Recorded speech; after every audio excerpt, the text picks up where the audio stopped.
Good morning sa lahat ng mga viewers ko for today. Welcome po sa aking vlog for today. Tara, pag-usapan natin ang mga kaganapan sa umagang ito. Yes, tama kayo at iniipon-ipon namin ang lahat ng mga niyog at gawing opas. Sa hindi nakakaalam, ito po ay ginagawang mantika o oil ang mga katas ng niyog na ito. Pero kung paano i-process, hindi ko po alam. Pero ang ginagawa namin kundi ibenta lang ito ng dry. Ito mamaya makikita nyo sa dulo ng aking vlog. Kaya tara, let's ating alamin ang mga kaganapan sa umagang ito. Kung ako ang iyong tatanungin, yes, napakahirap po ang paggawa ng opras, lalo na sa mainit na panahon, dahil hindi lang pagod ang mararamdaman mo kundi ang tindi ng sikat ng araw. At hindi lang dapat na ikaw lang ang gagawa sa mga gawain ito, dahil sa sinasabi ko na kay hirap-hirap gawin, kailangan mo ng matinding manpower para matapos mo ang paggawa ng opras. Bukod pa sa 5 kayo, kailangan kumuha pa ng isang tauhan para umakyat sa puno ng niyog. Ito yung pinakamahirap na gagawin at ito ay mahal ang bayad sa pagpakyat ng mga niyog sa itaas. Kailangan namin makaipon ng 1,000 na niyog para makabawi sa pangbayad sa mga tauhan.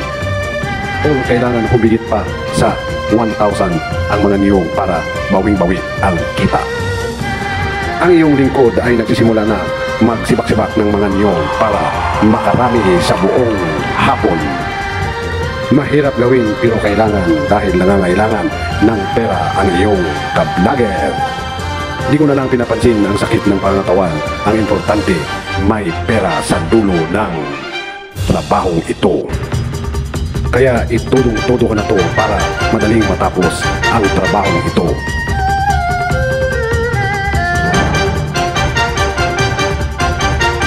Sa nagtatanong kung kailan at kailan matatapos ang trabahong ito, ito po'y matatapos 2 or 3 days hanggang madry ang mga niyog maging kopras.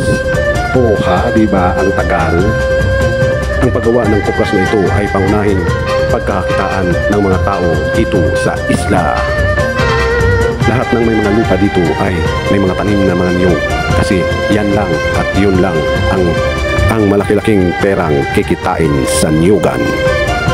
Kaya kayong may mga malalapad na lupain, magtanim-tanim na kayo ng mga niyog at kumita rin ng perang magagastos araw-araw.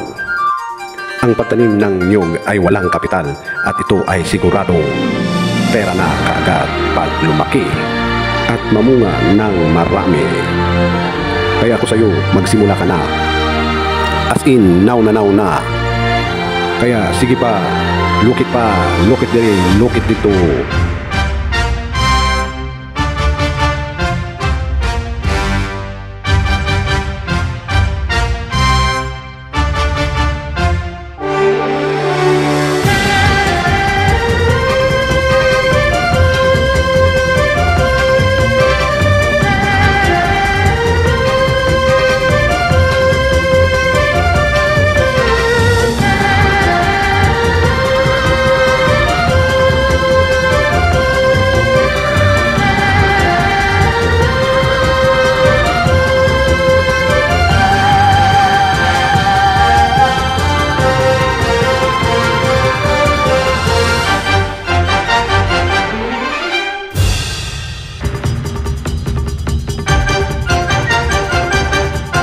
Yan na, natapos na namin lahat, kaya ito na ang panahon para i-dry ang naipong mga niyog. Kaya get ready na sa matinding bakbakan sa pagbilad sa araw. Kasama na ang iyong balat. Sa puntong ito na ang pag-itim ng iyong balat. Kasi kasama ka sa pagbibilad ng mga niyog na maging kopra at ikaw ay mangingitim. O ano, kaya mo ba to? Kaya mga tol, tayo na, sama-sama tayong magdibilad sa ilalim ng araw kasama ang mga kopra.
Dito na po tayo.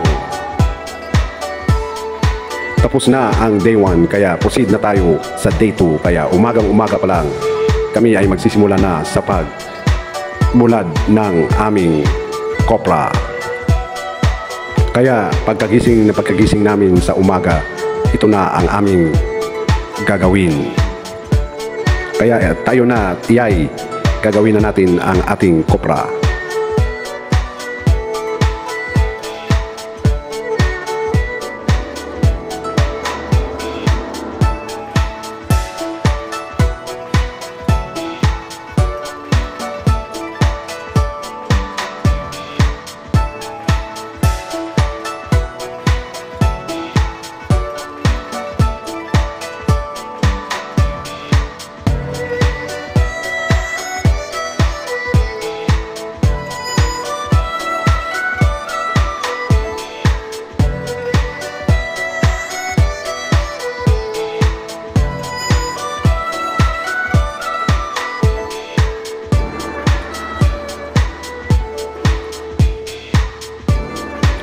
Kung napapansin nyo, ang kopra ay nagiging golden brown na at ito ay ready na ibenta kinabukasan. Kunting panahon na lang at ito ay ganap na dry at kinabukasan dadalhin ito sa bayan at ibebenta na maging pera na kaagad.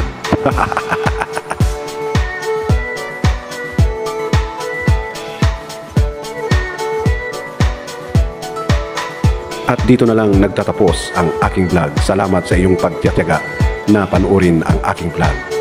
Salamat. Don't forget to like and share. Thank you po. Bye-bye.